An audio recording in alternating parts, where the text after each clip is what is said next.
Hello, my name is Leanne and I'm a speech and language therapist, and today I want to share with you how we can use books to help support the communication development in children. Such a fantastic way to help develop vocabulary and of course children's literacy skills, their phonics skills, and even some of their verbal reasoning and thinking skills. So I've got this book here today as an example, one of my favourites, The Snail and the Whale. It's also got a really lovely animation that you could watch as well. So just to show you briefly, so if I open the book here,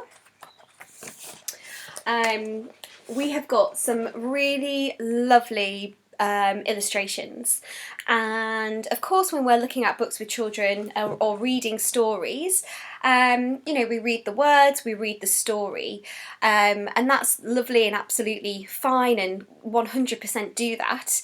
Another thing that you can try is to just look at the picture as well.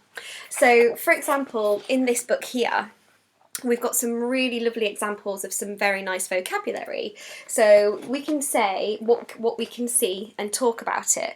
So for example, we can say, oh, I can see a lighthouse. What can you see?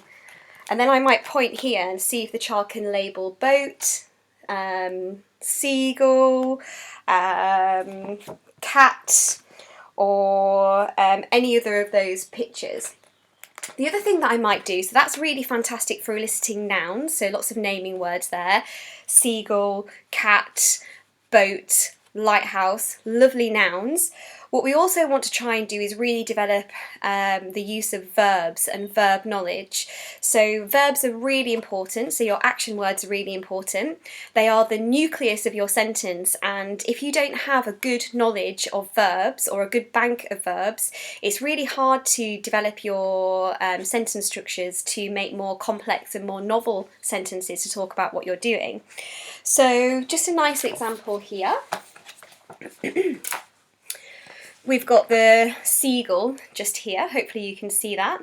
So maybe what I would try asking the child is, oh, what is the seagull doing?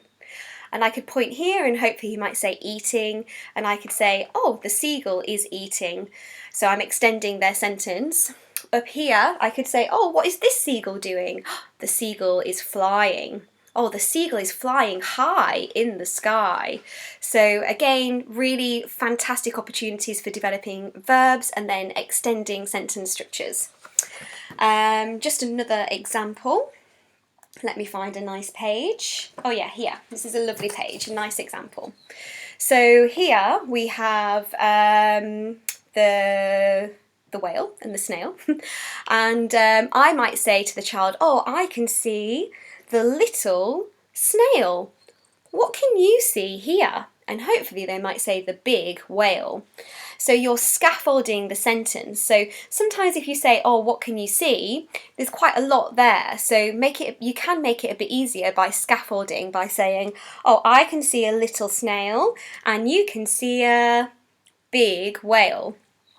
Now, the other nice thing about this picture, and another opportunity to develop what we call verbal reasoning skills, so thinking skills, I might say, oh, in this picture, do you think it is daytime or nighttime? And hopefully the child might be able to say nighttime. So then I would go a bit further. I'd be like, oh, but how do you know it's nighttime and not daytime? And hopefully the child might be able to start to talk about, well, it's dark, I can see the moon and the stars, and that is fantastic verbal reasoning skills. They're starting to be able to respond to those higher level questions, such as how and why. So really lovely opportunity again there for verbal reasoning. The next page that I just wanted to share with you was this one. So again, very lovely pictures and illustrations in this book. I might be talking about in this book, oh, I can see a volcano and the volcano is exploding. I can see the lava. And then I might talk about, oh, the monkey. How do you think the monkey is feeling? I'd be feeling quite scared if there was a volcano exploding. So again, there are just some opportunities to talk about some more novel vocabulary. You've got exploding, lava, and also you've got some opportunities to talk about feelings and emotions, and that's of course very important as well. So I just wanted to share that with you, just to think about how you can use books in a creative way. So not just reading the story, but really getting children to look at the pictures, name the items, name the actions, and also thinking about some of those verbal reasoning skills. Well, how do you know it's nighttime? Or even better, things like, what do you think might happen next? So really getting children to think and process the information. So have fun with your books, and thank you for watching. Goodbye.